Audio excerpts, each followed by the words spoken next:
অধিকাংশ সাপ মানুষের জন্যে ক্ষতিকর নয়। এমনকি মারাত্মক বিষাক্ত সাপও মানুষ পেলেই কামড়ে দেয় না। তবে সস্কেলড ভাইপারের বিষয়টি আলাদা। একে সহজে খুঁজেই পাওয়া যায় না, আর যখন আশপাশে থাকে তখন বেশ আক্রমণাত্মক। মানুষের বসবাসের জন্যে বন উজাড় হচ্ছে।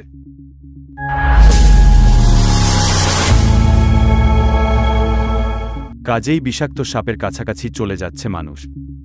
সাপের বিষ মানবদেহের রক্তবাহী নালীর মেমব্রেন ধ্বংস করতে থাকে। আঘাতের স্থানে রক্ত জমাট বাঁধতে বাধা দেয়। কাজেই ক্রমাগত রক্তপাত চলতেই থাকে।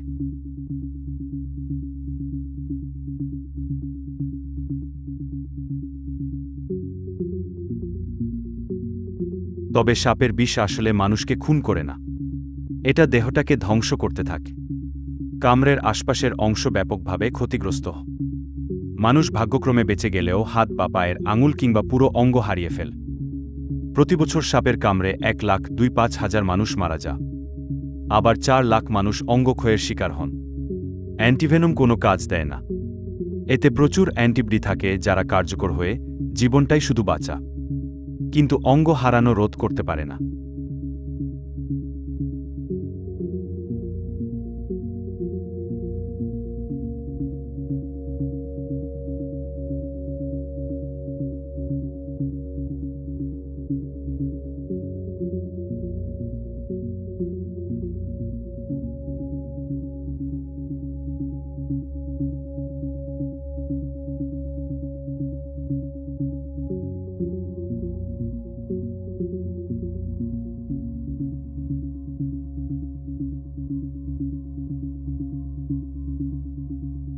কামড়ের স্থানে মানবদেহ রোগ প্রতিরোধী ক্ষমতার বলে শ্বেতকণিকাকে যুদ্ধ করতে পাঠা।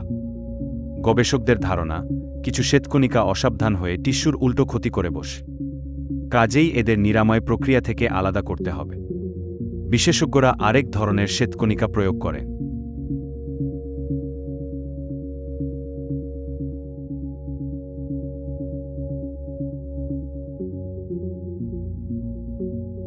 রাসেলস ভাইপারের বিষ গোটা দেহে ছড়িয়ে পড়ে এতে আক্রান্ত ব্যক্তি মারা যেতে পারে বা কোনো অঙ্গহানি হতে পারে।